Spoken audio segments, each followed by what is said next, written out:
Olá, boa noite, bom dia, boa tarde, de acordo com o vosso fuso horário. Bem-vindos ao Goz FM. Eu sou o Lourdes Cardoso. E eu sou a Renata Torres. E hoje vamos falar do vitiligo. O que é? Como é que surge? Tem cura? Tem tratamento? Como é que se gera a doença? E para nos falar desta condição, ninguém melhor do que Ana Cangomba. Ana, bem-vinda. Muito obrigada. Muito obrigada por estares aqui. Muito obrigada, Lourdes, pelo convite. Obrigada a nós por ter aceito. E obrigada pelo trabalho que fazes já agora, né? Sim. Muito obrigada. Para quem não sabe, a Ana é uma das ativistas em prol da consciencialização acerca do vitiligo. E nós nos conhecemos num programa, né? É verdade. De rádio, e achamos muito pertinente. E olha, uma bênção ter Sim. alguém disponível para falar sobre o assunto. E com propriedade, não é? Exatamente. Porque não basta só as pessoas viverem determinadas condições, mas também têm de ter uns requisitos básicos, não é? Para falar delas. Eu acho que reúnes essas condições, mas sem mais demoras. Ana, por favor, fala-nos um pouco do teu percurso, um bocadinho antes, durante e a tua gestão após o aparecimento do vitiligo, para nós nos situarmos, por favor. Ok. A primeira mancha apareceu aí há mais ou menos 12, 13 anos. E uma lesãozinha provocada pelo elástico do sutiã. E eu não liguei, depois voltou a aparecer do outro lado. E eu, convencida que tivesse a ver com o mesmo problema, mas achava estranho porque, ok, o elástico do sutiã magoa, mas não era suposto depois deixar ali uma mancha branca. Entretanto, resolvi ir a uma dermatologista que diagnosticou o vitiligo. Logo? Sim, ela analisou as manchas e disse que era vitiligo. Na altura não havia assim ainda muita informação sobre vitiligo aqui em Angola e eu levei a coisa na desportiva, na verdade. Entretanto, depois essas primeiras manchas, as primeiras lesões desapareceram e de repente aparece uma outra lesão. Deixa-me dizer que o vitiligo portanto, a gente tem que ter uma predisposição genética para a doença, mas é provocado por gatilhos emocionais. Se a gente tiver algum problema emocional, o vitiligo aparece. E o próprio vitiligo depois acaba por desencadear outras situações emocionais ou psicossomáticas, como a depressão, a ansiedade, a baixa autoestima, a insegurança. Entretanto, inicialmente parecia que eu tinha levado a coisa na desportiva e feliz ou infelizmente o vitiligo comigo começou de maneira diferente. Normalmente o vitiligo aparece nos extremos, ponta dos dedos, orelhas, à volta dos lábios, nariz, olhos, mas comigo apareceu no corpo em zonas escondidas. Até que aparece uma mancha um bocado maior, esta começou já grande aqui nesta zona do pescoço, foi a primeira mancha realmente visível que eu tive. Mas fui gerindo bem, aparentemente.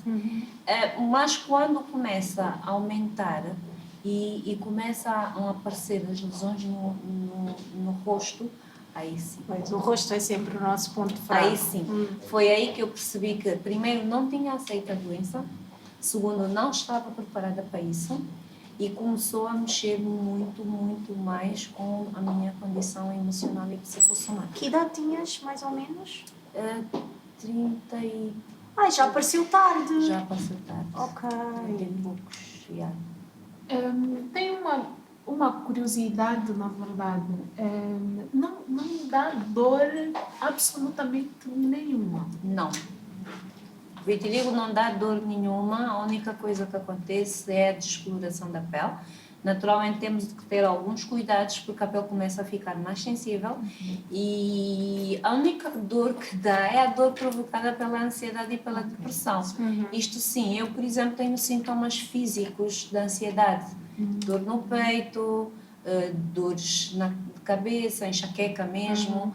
Pronto, e estas dores são dores provocadas pelos problemas psicossomáticos, não por causa do vitiligo. Agora, o vitiligo tem ali uma influência muito grande nesse tipo de situações. Tanto que, infelizmente, levei muito tempo para aprender isso. Primeiro, a gente deve tratar o emocional, porque senão os tratamentos não fazem efeito. Eu fiz vários tratamentos, fui inclusive a Cuba. Os cubanos são os pioneiros no tratamento para o vitiligo, mas o tratamento comigo não resultou, porque sempre que eu tivesse algum choque emocional, sempre que houvesse ali algum gatilho, apareciam novas lesões. Só para terem uma ideia, eu há 3 anos, mais ou menos, 2 anos, 3, fui operada. E eu fui para fora fazer uma revisão e chego lá, faço os exames, venho-me embora e recebo um e-mail do hospital a dizer: olha, tenho que voltar para repetir os exames. Começa já ali a criar uma situação de stress, ansiedade. E depois fui e tive durante aí quase 6 meses a ir para a França como se estivesse a ir a Viana. Chegava a Angola, tinha que voltar, porque eles são muito cuidadosos nisso e tinham que ter a certeza do diagnóstico. Até que a última vez que eu vou à médica diz-me assim: olha, tem que ser operada, tem 30 dias para voltar à França e tem que ser operada porque tem nódulos no fígado que têm características benignas, mas poderão ter células cancerígenas no epicentro. Então temos que operar o mais urgente possível para não ser tarde. Imaginem como é que eu fiquei depois, apesar dela ter tido todo o cuidado em falar comigo sobre isso, mas imaginem como é que eu fiquei nesse período.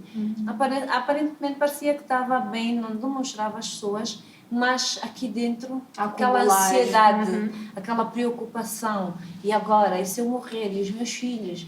E deixei tudo organizado para que, se eu morresse, os meus filhos pudessem encontrar os documentos todos, as senhas das contas bancárias, as senhas... Dinheiro. Era sempre isso. Estar ali, saber. Exatamente. Então, eu tenho 2 terrenos comprados, tenho certeza de que... Tem quantos filhos? 2. 2 já sabemos. Uma carreira para cada um. Vai, não é preciso lutarem. E então saber que estava tudo ali organizadinho para facilitar a vida dos meus filhos e dos meus irmãos, porque depois tenho que legalizar as coisas para os meus filhos e não posso deixar muito trabalho porque agora eu vou morrer e tal. Essas coisas, porque assim, a mente de um ansioso funciona de uma forma que só quem já passou por ela não sei. E é que eu estou a correr nesta conversa, já estou a ficar com medo. Pronto. Eu não tenho terrenos. Também não tens Tenho que comprar filhos. terrenos. Está tudo bem. Tenho sobrinha. Não, está tudo bem. Não tens filho, não tem herança. E então, olha, estes terrenos eu tenho que deixar já com o muro feito e tanto. Já lavrados. E tal, e depois lembrei-me, ai, e tem aquele terreno que compramos em Benguela, não está organizado.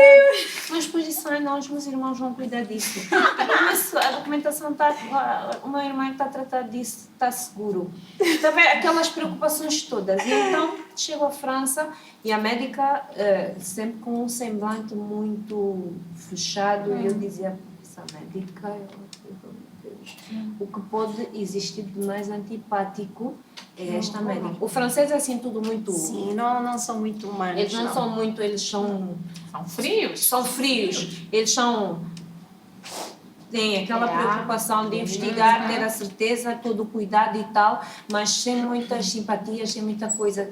E então eu dizia, meu Deus, essa médica, mas na verdade era a gravidade da situação. E então eu chego e a minha mãe é médica e a minha mãe age assim com uma aparente frieza, dá a sensação de que não está preocupada, mas pelas suas atitudes e as ações a gente consegue perceber que a situação... E ela diz-me assim, manda-me um relatório para eu ver. E depois começam a fazer assim umas perguntas. Ok, e quando tratas o visto, então trata o visto para mim e tal. E eu comecei a dizer, então a situação é mesmo grave. Parece que isso aqui, o fígado é um órgão ímpar, não é? Essa coisa corre mal. Pois. E toda esta preocupação acabou por fazer com que eu ficasse com o corpo quase completamente branco. Pois, eu ia perguntar isso, desde do primeiro sinal de vitiligo até o estado atual, como é que foi a evolução? Por isso é que porque eu queria perguntar, porque normalmente as pessoas que eu conheço, né, que têm vitiligo, nota-se mais as manchas claras. No teu caso, tu parece teres manchas escuras porque a proporção parece que a parte clara é mais extensa. Vou chegar Por isso é aí. que eu assim, mas aqui está qualquer coisa aqui. Por isso é que, agora é que eu percebi, foi o stress. Vou chegar aí. Entretanto, eu fiquei com aquilo completamente claro. E às vezes os sinais da ansiedade acontecem depois da gente estar tranquilizada. Pois. Às vezes não é tanto enquanto a gente está naquele Sim, enquanto está na O adrenalina. pós-operatório para mim foi o mais difícil, porque assim, eu entrei para o bloco operatório a fazer a minha oração e tal, Senhor, toma as tuas mãos e tal. E ele comove sempre as minhas orações e lá, estou aqui. E eu lembro-me que a médica tinha dito assim à minha mãe, não vale a pena vir amanhã ao hospital, porque a operação vai durar no mínimo umas 6 horas e depois ela vai para os cuidados intensivos. E só poderão vê-la no outro dia, e então o hospital vai telefonar. E a minha mãe em casa não estava bem. Eu lembro-me de ter entrado para o bloco operatório às 9h15. E às 14h30 eu olhei para o relógio. Lembro-me que eu abri os olhos e olhei para o relógio. Então foi quando mais ou menos comecei a despertar já começa ali o milagre de Deus, porque as coisas não são como nós prevemos. Não vale a pena nós pensarmos que é como nós prevemos, mas é como Ele quer. Ok? O médico previa que as coisas iriam acontecer assim. Eles sabiam que iam mexer e tirar 3 nódulos, tiraram 5.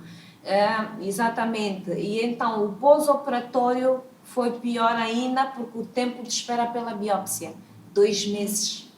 Mais ansiedade. Mas, depois da cirurgia, tudo correu de uma forma tão imprevisível que a médica, no dia seguinte, quando entrou no meu quarto, eu olhei para mim, quando saí da cirurgia, e disse, morri. Aqui, mamãe, tubos aqui, eu tenho fotos e tenho vídeos, tubos a entrarem por aqui, só havia tubos a entrarem por todo lado e máquinas, pim para aqui, pim para ali. E eu dizia, meu Deus, eu estou mesmo viva. E então, no dia em que a médica entrou, no dia seguinte, ela olhou, entrou com um semblante completamente diferente. E eu dizia, era o risco da cirurgia. E ela, assim, feliz da vida, tipo, correu tudo bem, foi um sucesso. A sua cirurgia foi um sucesso e a sua evolução tem estado a ser. E todos os dias que ela entrava, tirava uma máquina. E aquilo foi-me deixando um pouco mais relaxada. E a progressão das lesões foi reduzindo. Entretanto, depois vou para casa e é o tempo de espera pela biópsia. E ai meu Deus, e hoje não ligaram. E quando eu vou, 2 meses depois, fazer a consulta, ela diz, olha, está tudo bem. Imaginem que eu fazia dia sim, dia não, uma ressonância magnética para saber se estava tudo bem lá dentro. Eu chego e ela disse, olha, está tudo bem com a ressonância, está tudo a funcionar como deve ser, as funções hepáticas, tudo em condições, e a melhor parte, a biópsia deu negativa, quer dizer que você não tem células cancerígenas. Uau! E o alívio veio daí. Depois do alívio, bum.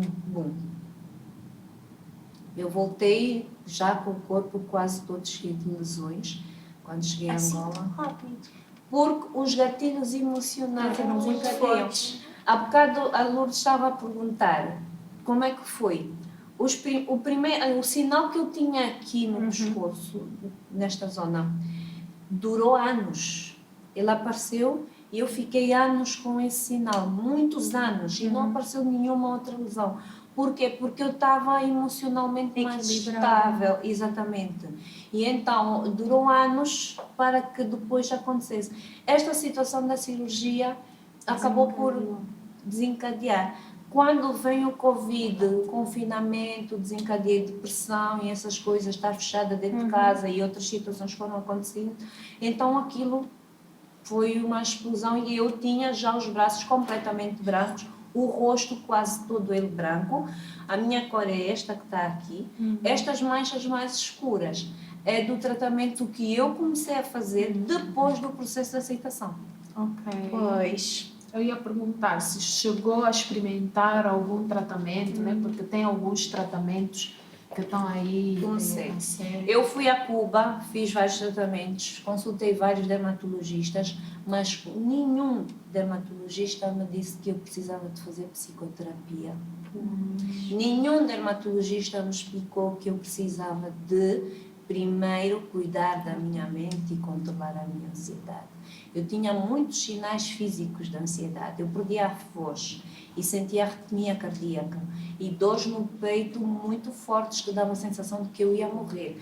Eu fui a vários médicos, pneumologistas, tudo quanto era especialista, até que uma médica em Portugal, eu vou por causa do problema da garganta, já tinha feito terapia da fala, já vários otorrinos tinham dito que eu tinha uma garganta melhor do que a de uma criança e que podia inclusive cantar.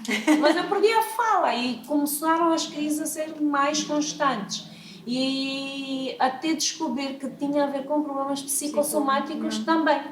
E então uma médica internista mandou-me fazer vários exames, disse só para descartar, mas claramente você, pela forma como você fala, o esforço que faz para falar, não é garganta, vem de dentro. E então isto tem a ver com problemas psicossomáticos.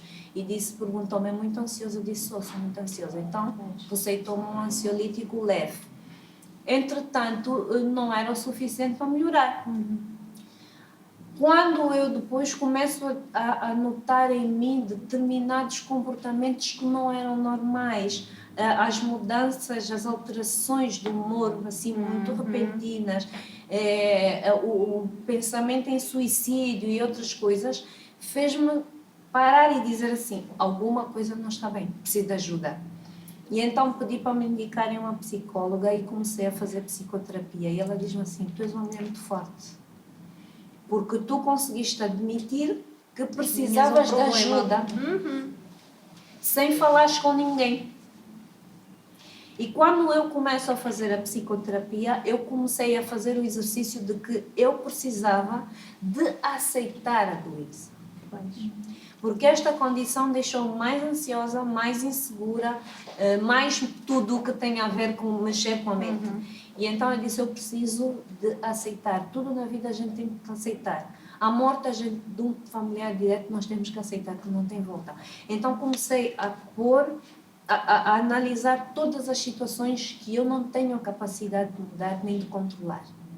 Desculpa só interromper-te, porque para ter uma noção da cronologia, tu começaste a ter apoio psicológico antes da tua cirurgia? Ou já Não, foi depois? da Isto tudo cirurgia. foi depois. Tudo Então foi ainda depois. tiveste muito tempo. Tive muito tempo. Tu já eras ansiosa antes do vitiligo? Isto aqui é uma aula para mim, porque assim, eu sou extremamente ansiosa. Não, é verdade, eu sou extremamente ansiosa. E no meu caso não foi vitiligo, mas foi psoríase. Foi psoríase, alopécia, isso tudo são doenças desencadeadas pela ansiedade também. E eu já a pensar, eu tenho de me acalmar, gente. Tenho mesmo de me acalmar. Não, mas é verdade. Isto também é um 2 em 1, porque não só alerta para a questão do vitiligo, como a necessidade de tratar a ansiedade. É muito importante. É mesmo muito importante.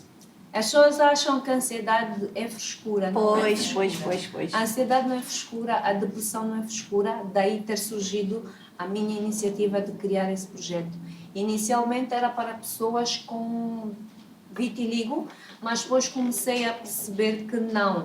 Porquê? Porque, quem tem vitiligo sofre com preconceito, sofre com depressão, sofre com ansiedade. Mas existem várias outras pessoas que têm esses problemas, não têm vitiligo, não têm nenhuma deficiência física, mas sofrem de alguma forma com preconceito ou com ansiedade ou com a depressão e não têm o apoio necessário. E a maior preocupação às vezes não é com quem sofre, mas com as pessoas que estão à volta, que têm que saber como lidar. A minha próxima pergunta, na verdade, é em relação aos outros. Ao passar por todo esse processo, eu compreendo que talvez fique muito mais introspectiva, inclusive, mas lá está, quando chegou naquele momento de pensar, ups, preciso dividir a herança.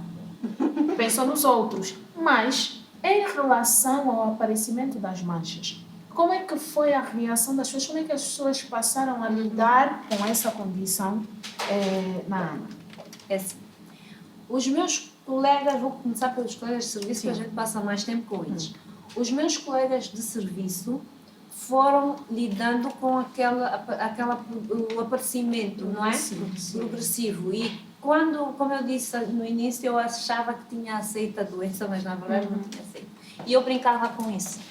Está ali aquela senhora de casaco vermelho, que é minha comadre, amiga e colega, e eu dizia a ela e a outras amigas, já mais amiga para quê? Se tens uma amiga loira, branca, negra, mestiça, russa, então não precisas.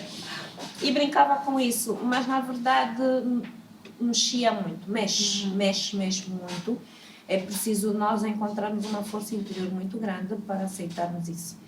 Então, os meus colegas foram mais ou menos, com relação às manchas, eu não senti ali nenhum tipo de preconceito. Mas havia outras situações em termos comportamentais meus que, se calhar, de alguma forma me criaram alguma dificuldade de lidar com os meus colegas. Porque nós estávamos ali quase que 8 horas todos os dias e quem sofre com depressão e ansiedade tão depressa está a sorrir e bem disposto, como logo a seguir tem uma alteração de humor e é impaciente e qualquer coisa. E então isso acaba por depois criar ali algum problema de relacionamento interpessoal, que eu também só comecei a perceber depois de fazer a psicoterapia. Com os meus familiares também não tive nenhum tipo de problemas, nem preconceito, sempre estiveram ali e se estavam preocupados, sempre souberam fazer a coisa de formas a que eu não sentisse a preocupação. Tiveram sensibilidade. A minha filha, inclusive, brincava e gozava comigo, chamava-me galinha pintadinha cada vez que aparecessem as manchas. Mas, na verdade, a maior parte dessas pessoas não sabiam bem o que eu sofria. Porque ir à rua, e o mais difícil é com as pessoas de fora que olham para nós, riem na nossa cara.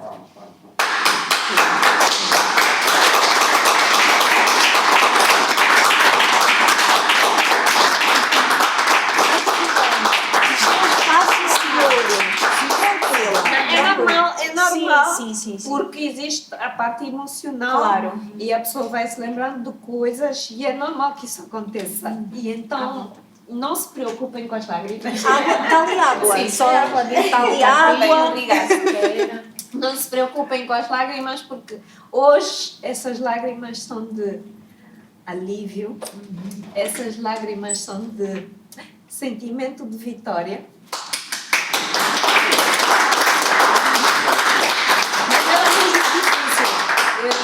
Pessoas passarem e rirem-se na nossa cara. Ainda há pouco tempo eu tive um episódio de um senhor que eu estava parada no carro e ele passou, tipo, uma dama, né? Então, quando olhou, disse: estou a sorte que tens dinheiro. Essa cara assim, cheia de manchas, toda feia, assim mesmo, a expressão foi essa. Assim que essa cara cheia de manchas, toda feia, meu mãe vai te querer, só mesmo por causa do teu dinheiro. É assim. Há coisas que só não me acontecem a mim, porque... Enfim, há gente que testa a nossa capacidade de não homicida. E a vida é isto. Sofres muito com isso e sofres calada, muitas vezes, porque nem sempre as pessoas que estão à tua volta têm a capacidade para perceber. Eu digo sempre, a verdadeira empatia a gente tem quando passa pela situação de fato. Nós podemos tentar entender o que a outra pessoa passa, mas se nós não vivermos isso, esquece. Há um exemplo que eu dou sempre. Um dia antes do meu pai morrer, os meus irmãos estavam quase todos fora a estudar e eu saí com o meu filho, na altura pequenino, para ir cumprimentar uma amiga que tinha perdido a mãe. E como tinha sido no Kwanza Norte, eu fui à Vila do Gamete para estar com ela, para lhe dar um apoio. E o meu pai morreu no dia seguinte de manhã. Num acidente de avião, imaginei um choque. Meu pai saiu, eu ainda falei com o meu pai, ainda pedi-lhe dinheiro e ele disse-me que eu iria pagar um juro muito alto por aquele dinheiro. Sem eu saber que o juro que eu ia pagar era a morte dele. Entretanto, quando aquela minha amiga entrou naquele dia lá na minha casa, eu disse, olha, eu hoje percebo o que fui fazer na tua casa ontem. E dou sempre esse exemplo. Se nós temos pai e mãe, nós não sabemos a dor de perder pai e mãe. Ok? Se nós nunca tivemos ansiedade, então nós podemos achar que entendemos, mas nós não entendemos de fato o que é que alguém sofre com depressão e ansiedade, o que é que alguém sofre com o preconceito. E é daí que surge o meu projeto. Ok? Quantas pessoas não foram suficientemente fortes ou não tiveram um Deus que os foi buscar no momento de dizer assim, vou-me atirar desse prédio? Quantas pessoas não morreram por não terem tido o apoio que precisavam?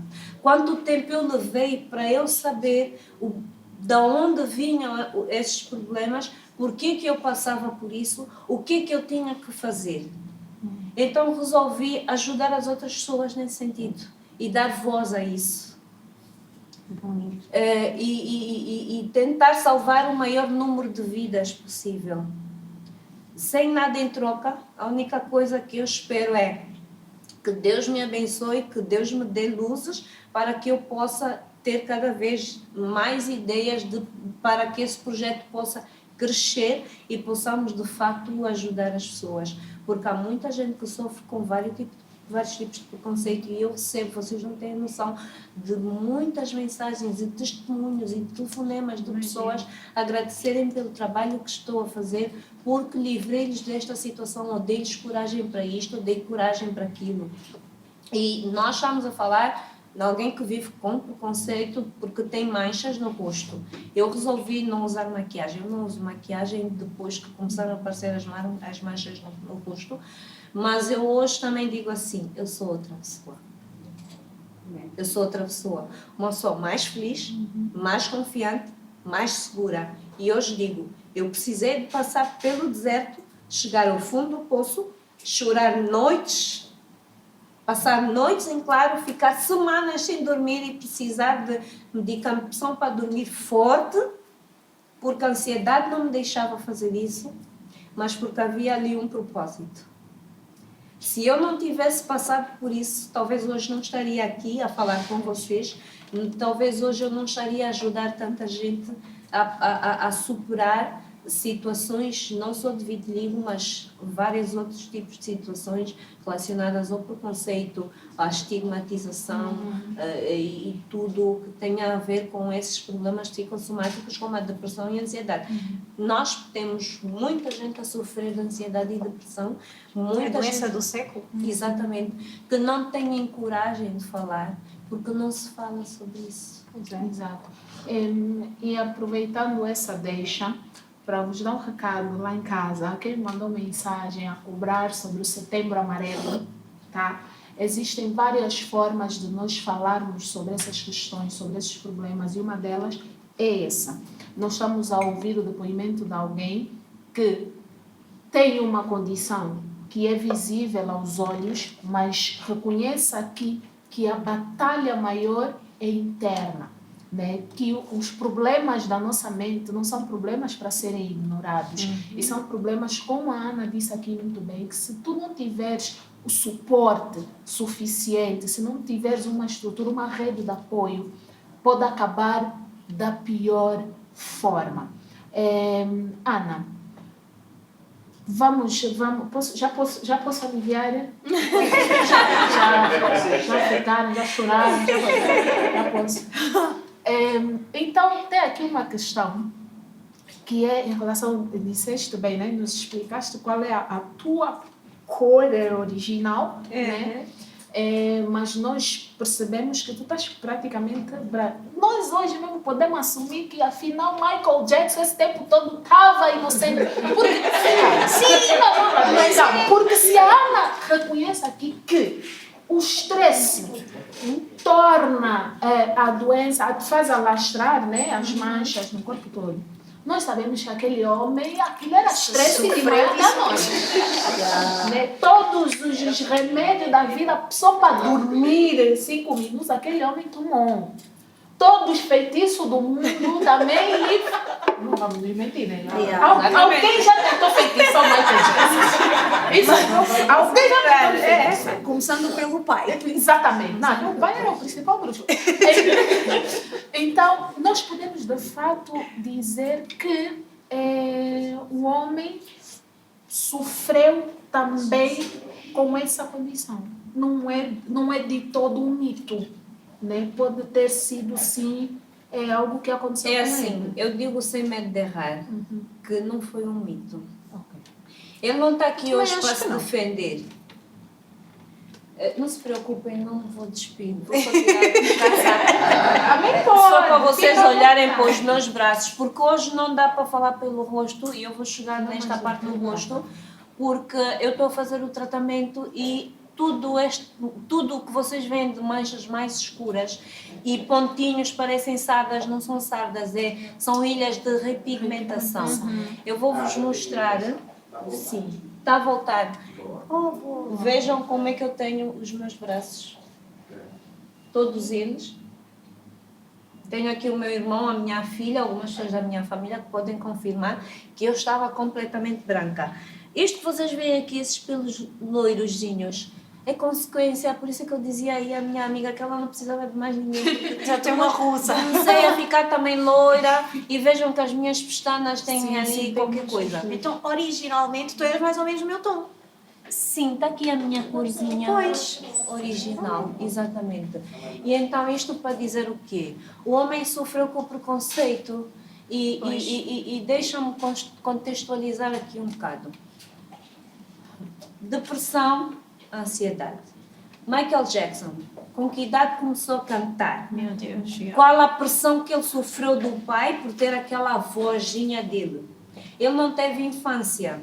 Depois, toda aquela história que nós ouvimos e não sabemos se é verdade ou não. Sim. Eu tenho uma política, eu não julgo ninguém, hoje não condeno ninguém, porque nós não sabemos o que é que se passa ali de facto e ele não está para se defender, mas sabemos da história dele, que ele sofreu uma pressão. Tudo o que tem a ver com depressão e ansiedade normalmente começa na infância. Raríssimas são as situações que acontecem na idade adulta. O que acontece é que na idade adulta surgem gatilhos que nos levam depois então a... Que nos remetem a esses traumas. Mas qual era a relação com o nosso pai, com a nossa mãe? Vivemos com pais separados ou os nossos pais eram casados? O meu pai e a minha mãe eram casados, mas que relação é que nós tínhamos dentro de casa? Às vezes as pessoas dizem, nunca vos faltou nada, vocês sempre viveram bem. Mas ok, nunca nos faltou nada, porquê? Porque tínhamos bom carro, boa casa, e o resto? Como é que, será que alguma vez o meu pai me disse que me amava? Ok? Será que... É minha irmã. Aqui, desculpem. Mas não. É importante porque o apoio familiar. Sim. Familiar, a tribo dela fica aqui. Está aqui. E então isso para dizer o quê? Como é que ele viveu? Nós sabemos, isso é fato, que ele teve muita pressão do pai. Sim, do mundo todo. Meu Deus. Não, eu estou a começar pelo pai, a família. Sim. A família é o principal gatilho. Aquela pressão do pai. Ele ficou famoso, ganhou rios de dinheiro, mas não teve infância.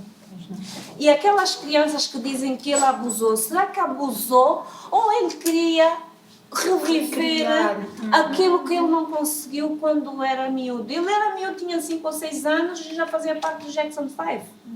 Com aquela pressão de que tem que fazer. Chegou lá porque foi pressionado a fazer. E muitos de nós vivemos isso. Tu não queres dividir o teu brinquedo, mas és obrigado a tua mãe não. Tem que aprender a partilhar. E aí tu vais partilhar contrariado e levas isso contigo. São coisinhas pequeninas, mínimas, que depois na fase adulta, ou até antes às vezes, acabam depois por nos levar a situações dessas. E então Michael Jackson teve vitiligo. Agora, ele poder ter usado maquiagem para disfarçar. Ou ter feito um processo de aceleração. Porque o que é que acontece? Eu contei-vos aqui a história da minha cirurgia. Se eu não tivesse passado por esta situação, a Ana, se calhar, hoje continuava com aquela mancha que levou mais de 10 anos. Até que aparecessem outras lesões. Mas ele vivia sob uma pressão constante. O vitiligo acelera. Naquela altura ainda havia o problema que eles dizem que resolveram, mas acho que continuam, dos americanos com os cubanos. Os únicos que faziam o tratamento eram os cubanos. Os americanos não podiam ir a Cuba. Pois é. Então, ele não está a tratar o vitiligo, não aceita, provavelmente, tem todo este problema emocional por trás da infância, toda a pressão do mundo inteiro, porque é complexado, não gosta da cor dele, é isto, é aquilo. Já naquela altura eu falava do vitiligo, e eu que estou aqui hoje com vitiligo, também um dia disse assim, foi fazer cirurgia plástica, foi fazer cirurgia para endireitar o nariz e mudar a cor. Então usa aquele cabelo assim alisado e companhia limitada. Mas hoje que eu vivo isso, eu consigo perceber que não. E ainda que não tenha sido, ninguém me consegue convencer hoje de que ele não teve vitiligo e que ele não passou por isso. Porque ele teve a vida dele, todas as condicionantes para que ele desenvolvesse ali o vitiligo. Para exponenciar, no caso dele ainda mais grave seria e mais acelerado seria o processo. A morte dele, por exemplo, ele morreu porque fazia medicação. Pois. Esta medicação, acho que falava-se em morfina e outro tipo de medicamentos. Eu, Ana Cristina, faço, e não tenho vergonha de dizer que faço consultas de psiquiatria e que faço medicação. Eu faço medicação. Por quê? Porque eu tenho sintomas físicos da ansiedade. Então eu tenho que fazer a medicação. Se não se trata, se tu não tens um ambiente adequado, se não és suficientemente forte para aceitar, a tendência é agravar. Eu tive que passar pelo processo de aceitação. Primeiro, eu não posso mudar, é uma condição. Por alguma razão, Deus quis que eu ficasse assim, então tenho que aceitar. Então, processo de aceitação, primeiro. Depois de aceitar, tudo na minha vida começou a fluir de maneira diferente. Surgiu o projeto de ajudar pessoas, surgiu o tratamento e a médica que me está a fazer o tratamento para o vitiligo que me disse assim, você já fez psicoterapia? Eu disse, já. E psiquiatria? Eu disse, doutora, eu bato bem. E ela disse, não. Mas este problema, as pessoas pensarem que quem faz psiquiatria é maluco. Pois. Eu bato 100 ou 150, eu bato bem. Mas ela disse, não, quando você já tem sintomas físicos, é melhor que faça o tratamento. Nem que seja por um período curto. E vai ver que os resultados são mais rápidos. E deixem-me dizer-lhes que todas essas manchas escuras que estão aqui nesta zona, mais as pintinhas estão aqui pareçada, mais as sardinhas que estão em todo o meu corpo, têm 2 meses de tratamento. Comecei a ver os resultados na 2ª semana de tratamento.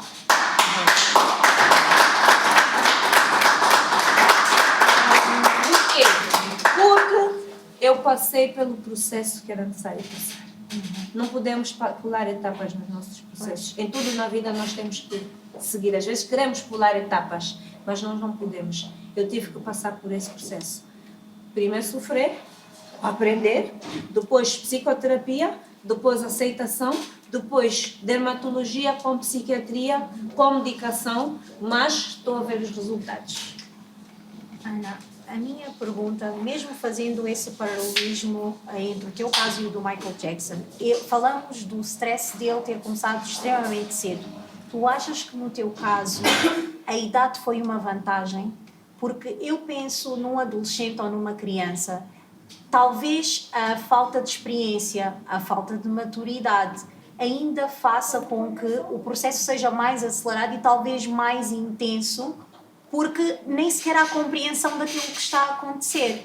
Então, achas que, de algum modo, o fato de ter aparecido tão tarde foi vantajoso no sentido de gestão emocional? No teu caso, não? Achas que seria igual? Acho que não. O que é que acontece? Eu faço sempre uma comparação com alguém que nasce sem a visão ou alguém que nasce já... vamos usar o exemplo dos albinos. Sim. O albino tem um problema parecido ao vitiligo, que é a despigmentação da pele. Mas ele nasce com esta condição. Então, se tu já nasces assim, Não tu conheces outra realidade. de outra forma. Mesmo que tu sofras com o preconceito, e eu lembro-me que nós, quando passasse o albino e cuspíamos no peito e tal, e havia uma série, albino não morre, desaparece, uma série de mitos. Hoje eu olho e lembro-me dessas coisas todas, e vocês não imaginam quantas vezes eu já pedi perdão a Deus por causa disso. O que é o preconceito? O preconceito é a falta de conhecimento. Não é? Então, o albino já nasce com isso e ele não tem outra opção porque ele não se conhece de outra forma. O com vitiligo acontece de maneira diferente. Eu era uma mulher bonita, com uma pele bonita. Tem que saber! Você tem que entender. Calma. Reforço positivo! Eu era uma mulher bonita, de rosto, com um corpo bonito de Miss, dentro daqueles que são os padrões que toda a gente quer para uma mulher, uma Miss, não é? E de repente ter que me ver, o corpo mantém-se, apesar da idade, mas as manchas e tal. Imaginem o choque que foi. Mas depois, no processo de aceitação, comecei a perceber que há padrões preconceituosos que foram impostos pelas diferentes sociedades. Porque, na verdade, a verdadeira beleza das pessoas está... Parece clichê, né? Mas é mesmo.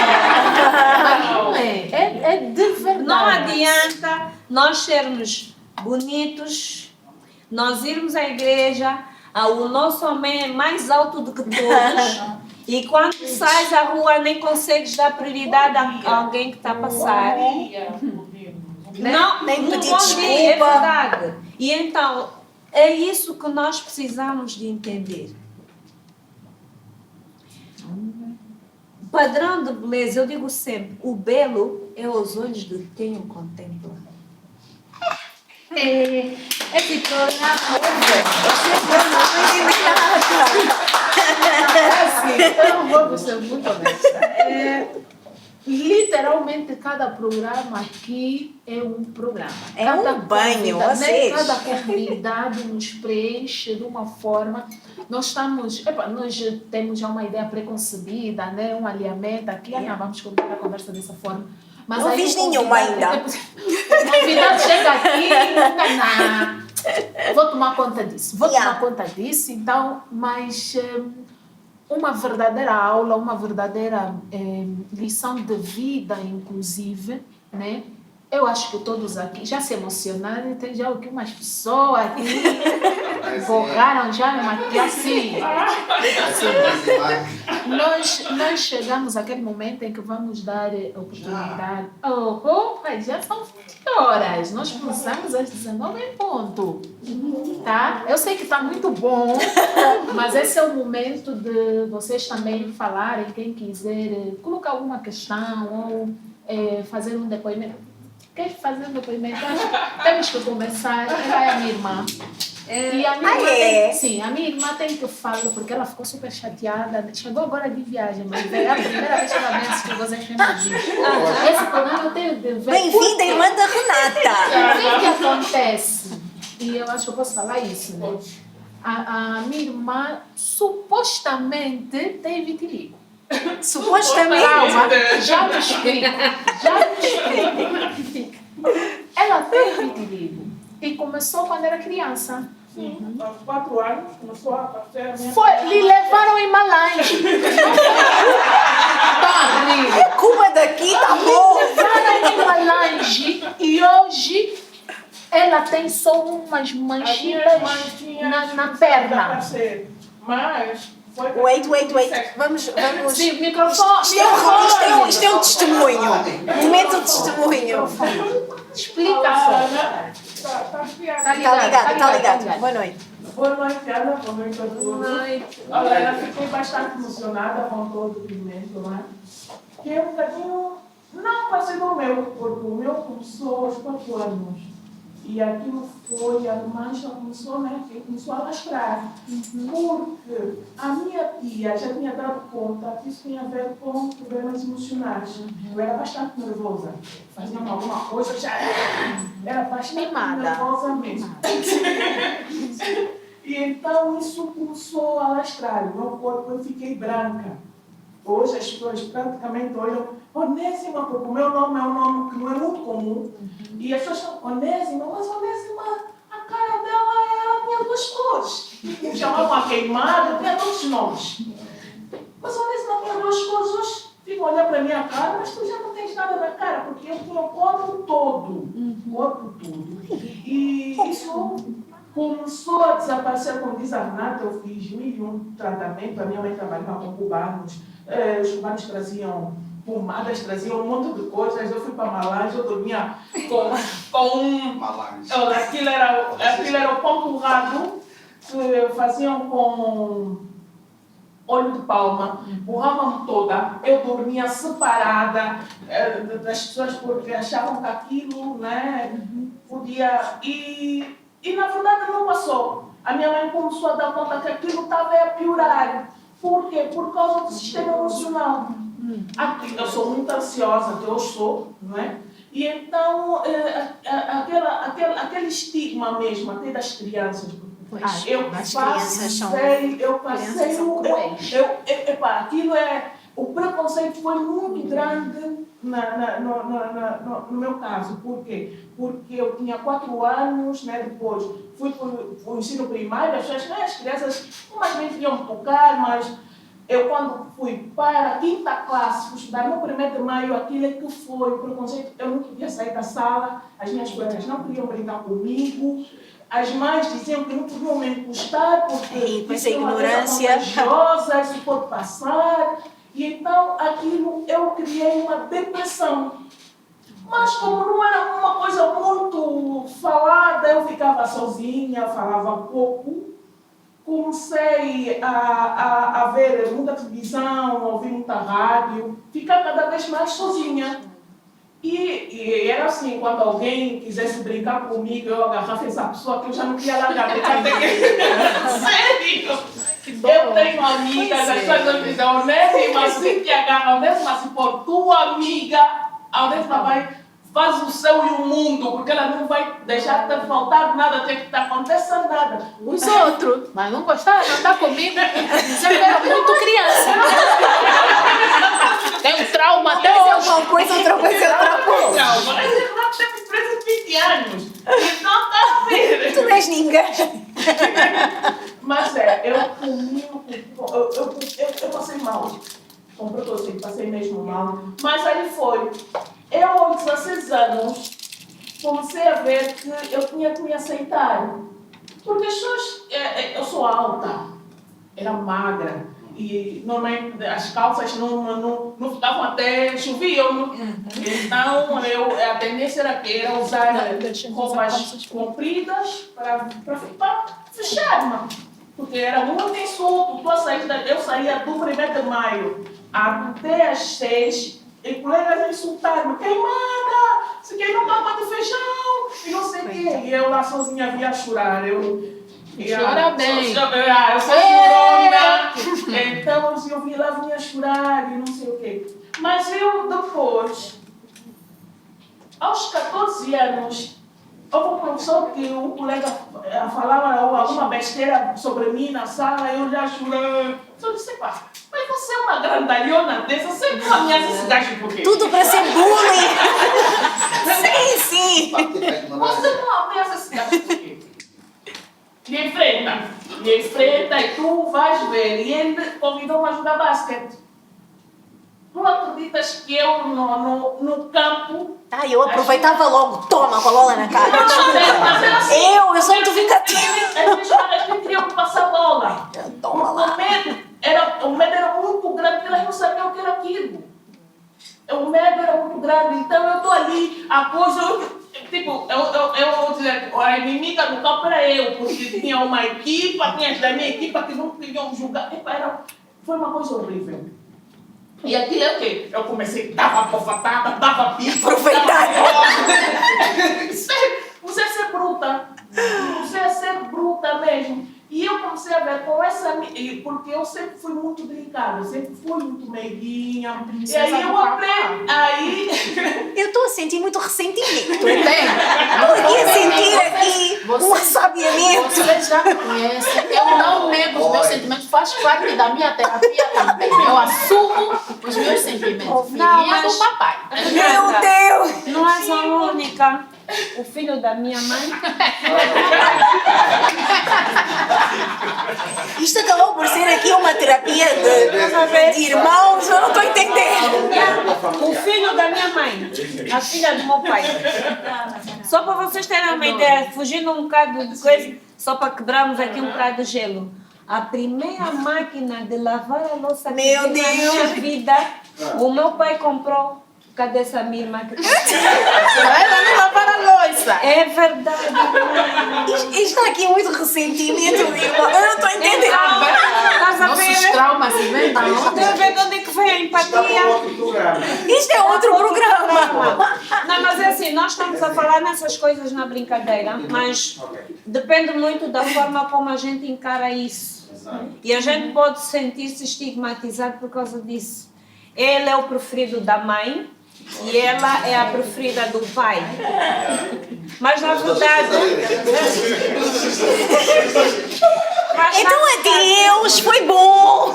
Não, o que é que acontece? Eu vejo a coisa de forma diferente, Renata, é assim. Era para nascer só eu e o meu irmão. Shade.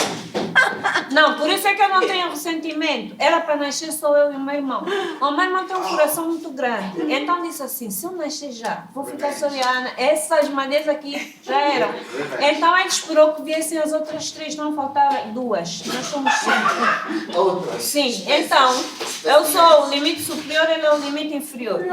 Exatamente. Então, é mais ou menos isso, né? A minha mãe, custou bué, vocês sabem, dor de parto, 5 vezes, já teve um rapaz. Pronto. Mas estamos a falar nisso na brincadeira, mas na verdade isto às vezes, em algumas pessoas, acaba por levar traumas, porque acham que a mãe gosta mais deste ou que a mãe gosta mais daquele, ok? E é preciso que nós tenhamos essa atenção com os nossos filhos, com as crianças que estão à nossa volta, porque é de pequenino que se torce o pepino. Quem criou esse ditado sabia o que estava a dizer. Obrigada aos meus pais, somos duas, uma para cada um. Tá bom. Terrenos, pensem já nisso. Os terrenos são só duas. E isso para dizer o quê? A Onésima disse bem, ela teve que se aceitar. O que é que acontece? Nós criamos ali uma atitude de defesa involuntária. Então temos comportamentos que quem está à nossa volta, eu acredito, meus irmãos estão aqui, se calhar podem confirmar, se calhar algumas coisas que eles eram muito complicadas, assim meio esquisitas, não sei o que, hoje devem perceber, afinal ela já sofreu com essas coisas lá para trás, nós é que não sabíamos. Porque na verdade o que acontece, tu começas a criar ali barreiras de forma inconsciente. E depois quando começas a fazer terapia, começas a pensar, afinal eu sentia-me injustiçada pelas pessoas, mas eu na verdade também tinha esse comportamento que eu não sabia porque que tinha. Ana, peço desculpa, só para voltar aqui. Chegou a fazer terapia? Algum tipo de terapia? Ó, a minha terapia foi com o padre. Ok. Foi com o padre, por quê? Porque eu depois comecei a dar conta que eu estava ficando muito agressiva. E comecei a ver que a minha ansiedade não era normal. E o que é que vai? Que é que eu vou falar com uma amiga, ela disse: olha, o pai do Maiato é bom, ele conversa bem, vai falar com ele sobre essas tuas inquietações.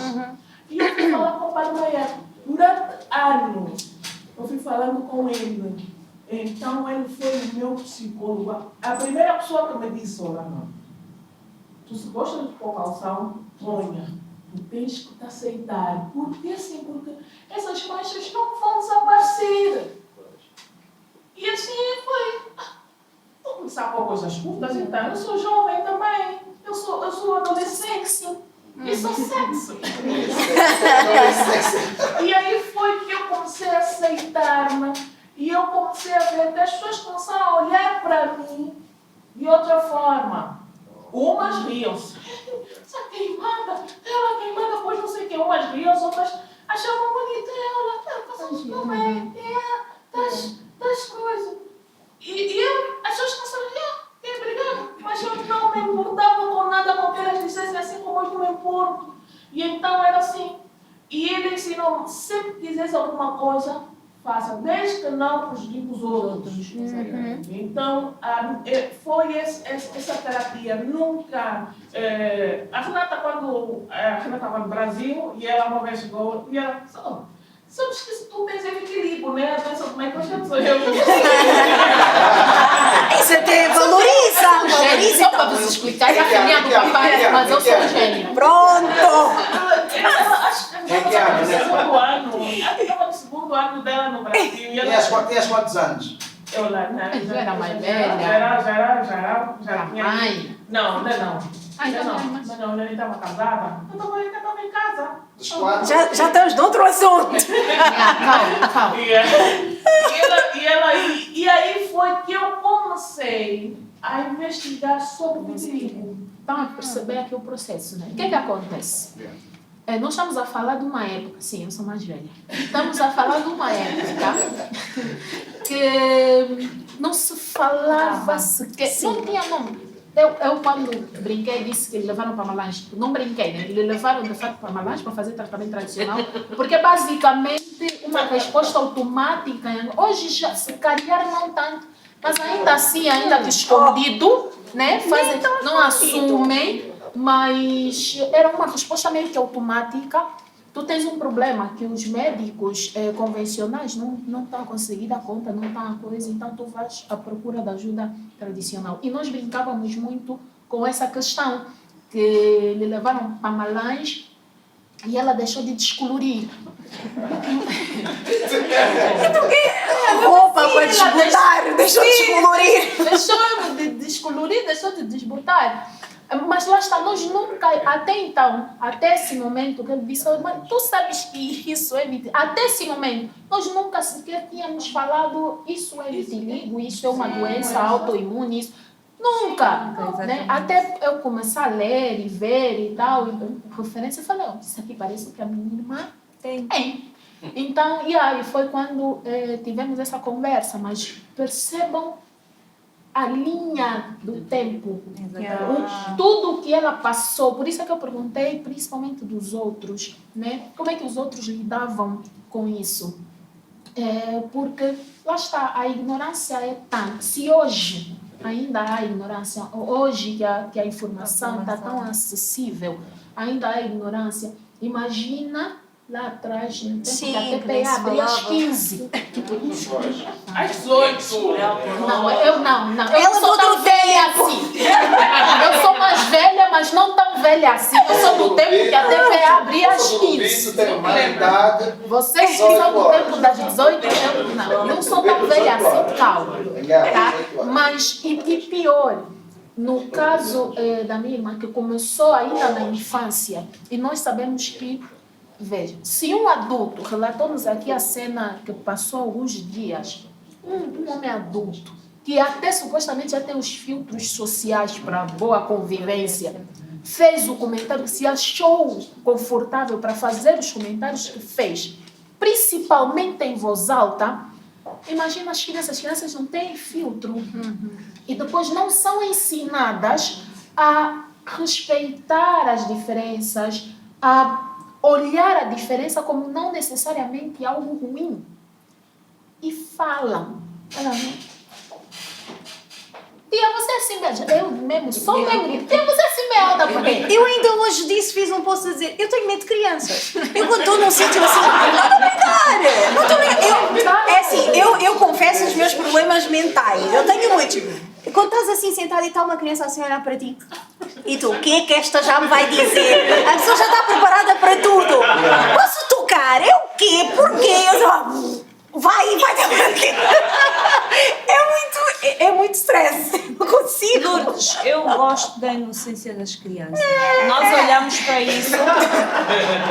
Sim, nós olhamos para isso e a criança, mas eles estão na brincadeira de forma inocente. Ele está Mas estigmatizando o outro. Magoa o adulto. O colega da idade dele provavelmente não magoe tanto, porque eles estão a brincar, não é? E nós tínhamos brincadeiras que hoje nós achamos que é bullying, mas nós fazíamos brincadeiras que para nós eram normais. E as crianças, eu gosto da espontaneidade das crianças. Elas chegam e dizem, tia, a tua cara tem assim bué de coisa porquê? E eu explico com paciência. A minha sobrinha, filha do meu irmão mais velho, é a minha cópia. Minha cópia, literalmente, só não tem vitiligo e eu peço a Deus que ela não venha a ter. Mas em termos de aparência física e algumas manias também, tenho que confessar isso. E ela chegou assim ao pé de mim e está habituada, né, a lidar comigo.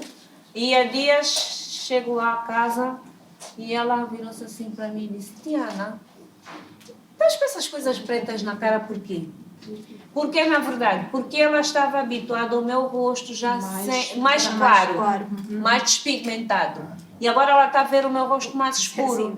E eu disse a Ana, a tia está com... O problema é que a tia tem uma doença que se chama vitiligo. E então a tia muda de cor. Não dava para explicar a ela, mas pronto, a tia muda de cor. Então aparecem essas manchas, é da doença. Ah, não são feridas, não é, Ana? Não são feridas. E pronto, aquilo passou. Mas ela veio perguntar. Os adultos já são mais rudes, entre aspas. Não seja, não, mas às vezes não é de forma voluntária. Com medo de magoarem, às vezes acabam por magoar mais. Com medo, eu prefiro que as pessoas cheguem ao pé de mim e perguntem abertamente, e eu vou explicar abertamente, que é o que as crianças fazem. E tu explicas a uma criança o que é aquilo, ela depois vai explicar a todo o grupo dela. Sim, passa-lhe. Ela é aquela tia, eu tenho uma menina que virou a minha best. Eu disse que a best dela é a tia Ana. Ela vive no nosso condomínio, viu, perguntou à mãe.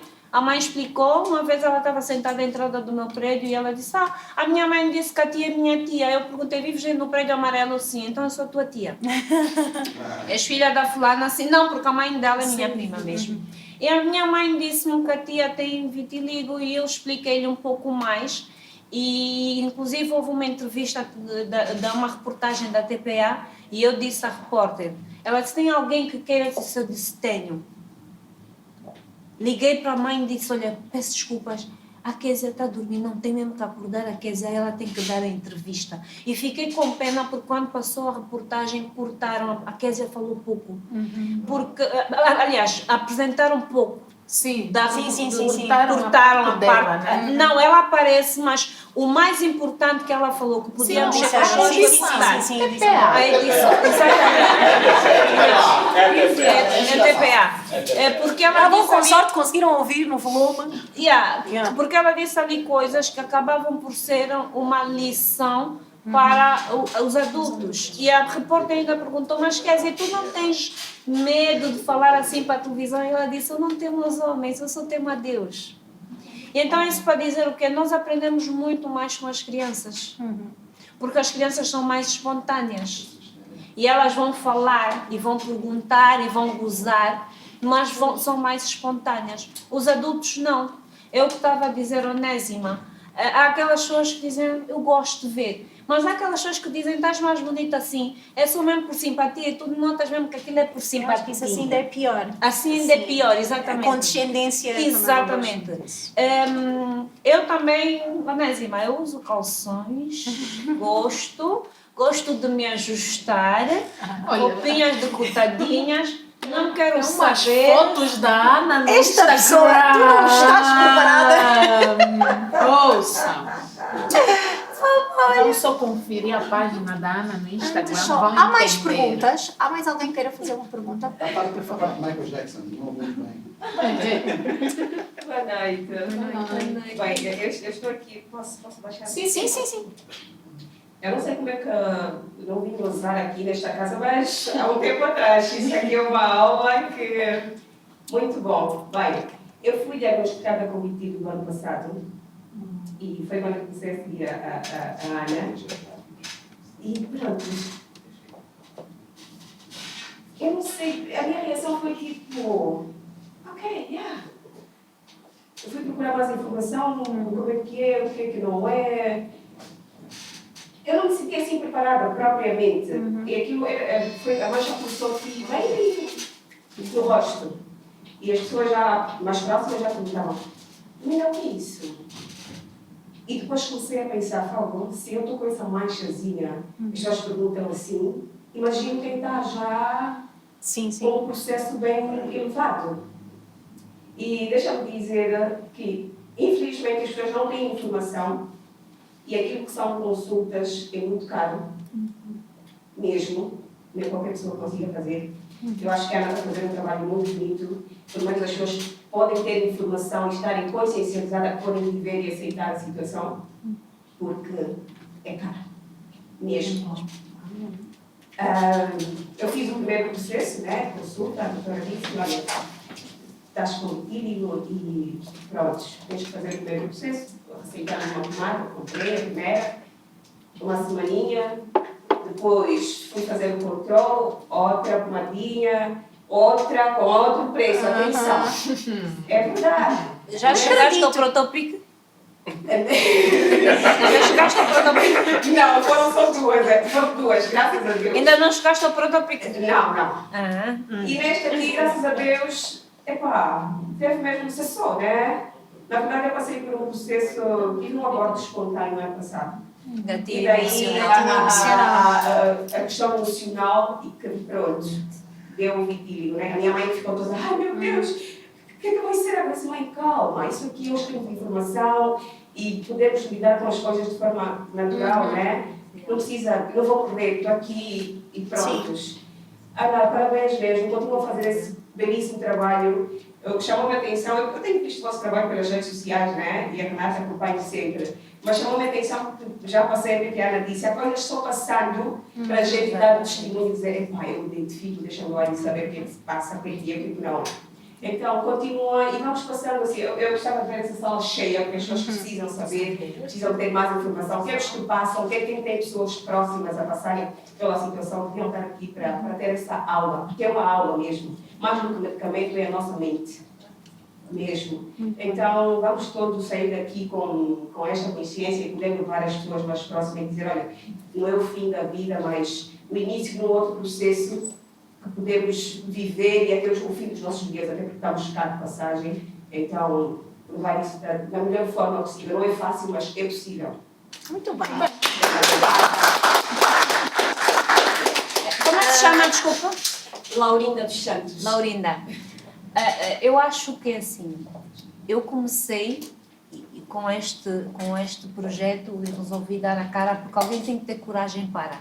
Mas se nós nos unirmos, podemos fazer um trabalho melhor e atingirmos um número maior de pessoas possível.